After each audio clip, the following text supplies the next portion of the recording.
यदि WTO में जाता है, भारत ने क्यों नहीं जाना चाहिए? अरे चाइना कब गया है? आज इतना प्रबल हो गया है कि अमेरिका को भी भय है चाइना का। चाइना को किसी का भय नहीं है और WTO को वही मार्ग लेना पड़ेगा जो चाइना कहता है, नहीं तो चाइना WTO से बाहर जाएगा। अपनी शर्तों पर, on their own condition China जा रहा है जब वह प्रबल हो गया है। तो इस तरह से दुनिया दूसरे तरफ जा रही। अब हम ये कहते हैं कि world bank, international monetary fund, multinationals, America, यह सब मिलकर एक षड्यंत्र है। और आपको आश्चर्य होगा, Nobel prize winner Amartya Sen ने एक डॉक्यूमेंट पब्लिश किया। वर्ल्ड बैंक के इकोनॉमिक एडवाइजर के नाते कई वर्षों तक काम करने वाले स्टिग्लिट्ज, इनका वो स्टेटमेंट है।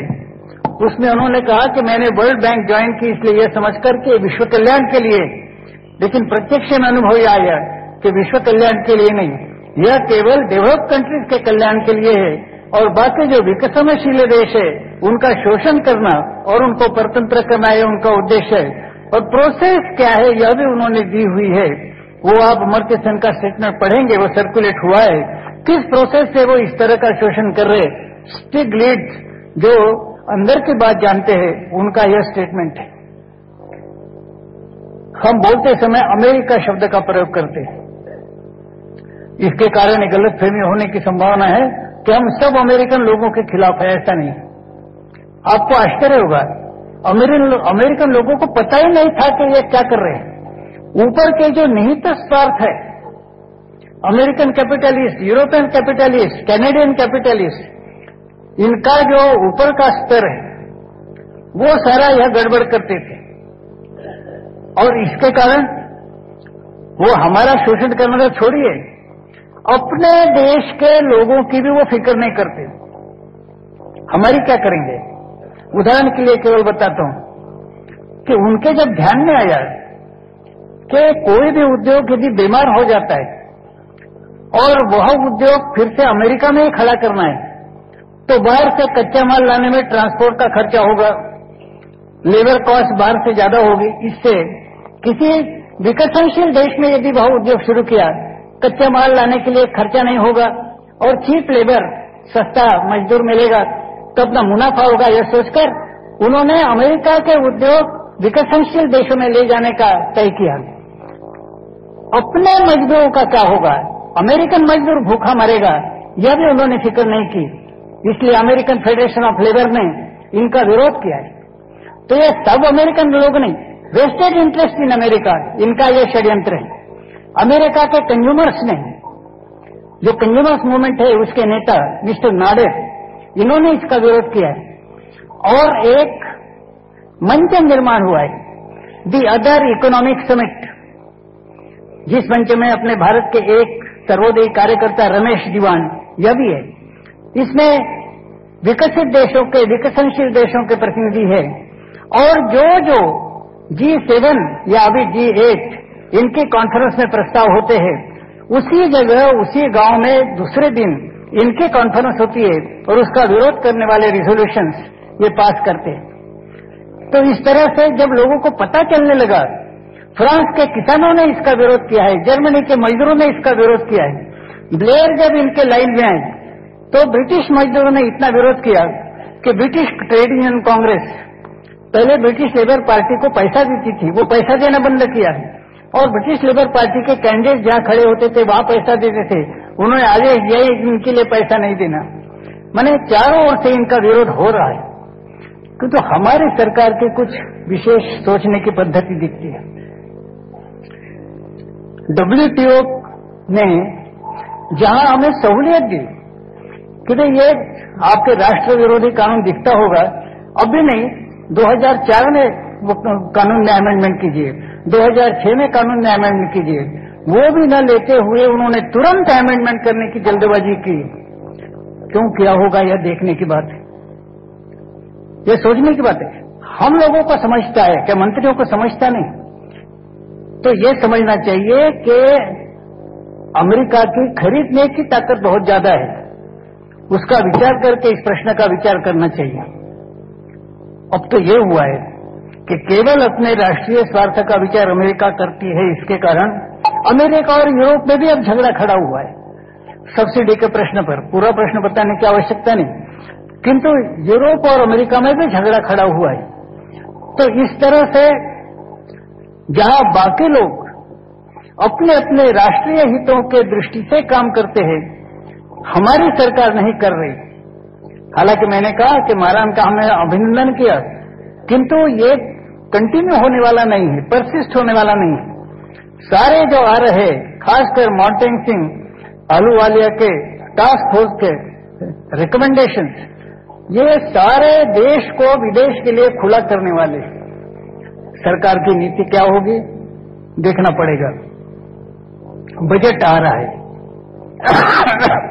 बजट के समय यह स्पष्ट होगा।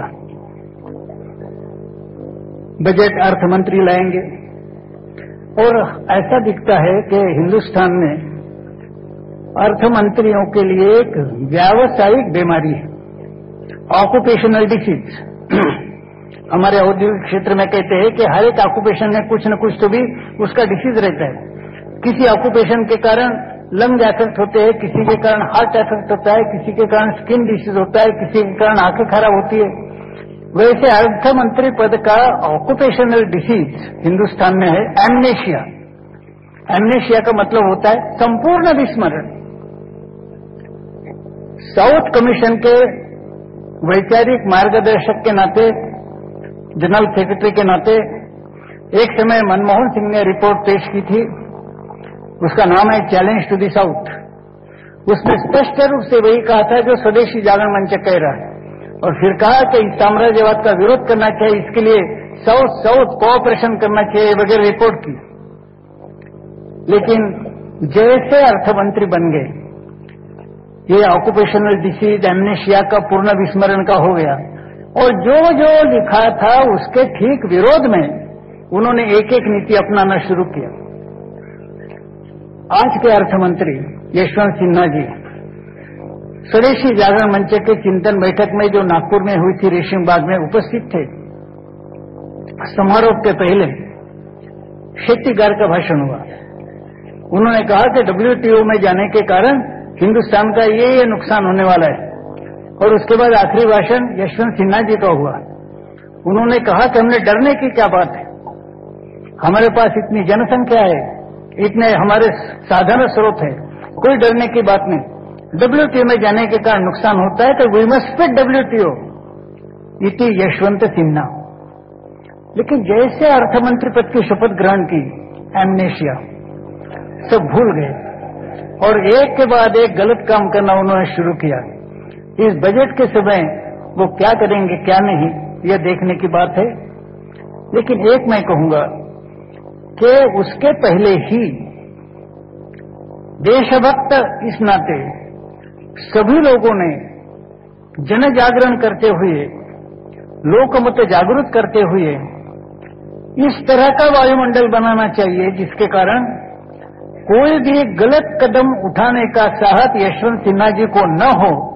इस तरह का वायुमंडल अभी तैयार करना चाहिए। और इस दृष्टि से बाकी जो झूठे आर्गुमेंट्स आते हैं उनके हम स्वयं शिकार न बने। सारे आर्गुमेंट झूठे बनाए हुए हैं। जैसे ये कहते हैं, अरे भाई विदेशों से टेक्निकल एड नहीं लेंगे तो क्या होगा। डॉक्टर अब्दुल कलाम उन्होंने ऐसा लिखित कहा है इंडिया 2020 AD में कि विदेशों से बिल्कुल टेक्निकल एड न लेते हुए भी हम 2020 साल तक front ranking Nations of the world में भारत को ले जा सकते हैं।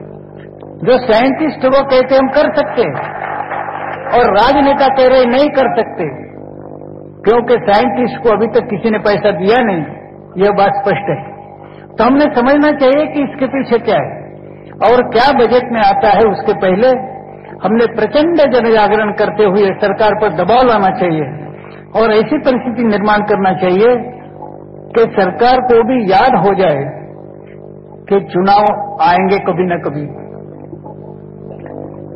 इनको खड़ा होना पड़ेगा जो राज्य करता है। और इनके मतदाता अमेरिकन नहीं है, यूरोपियन नहीं है, इनके मतदाता भारतीय है। और भारतीय यदि जागरूक हुए, भारतीय यदि जागरूक हुए हैं तो आज वो भले ही मनमानी कर ले। यह तो मनमानी ऐसे चल रही जैसे चित्रा सुब्रमण्यम ने कहा था कि इंडिया इज फॉर सेल, ऐसा WTO में दृश्य दिखाई देता है। तो इंडिया इज फॉर सेल ऐसी एटीट्यूड लेकर यदि ये काम करते हैं, अगले चुनाव में इनके मतदाता भारतीय है, जागरूक मतदाता है, स्वदेशी वाले मतदाता है। इस बात को ध्यान में रखना, बजट के समय अर्थ मंत्री जी को बाध्य हो जाए, इतना जन जागरण इस थोड़े समय में हम करें, इतनी ही प्रार्थना करता हुआ मैं मेरा भाषण पूरा करता हूं।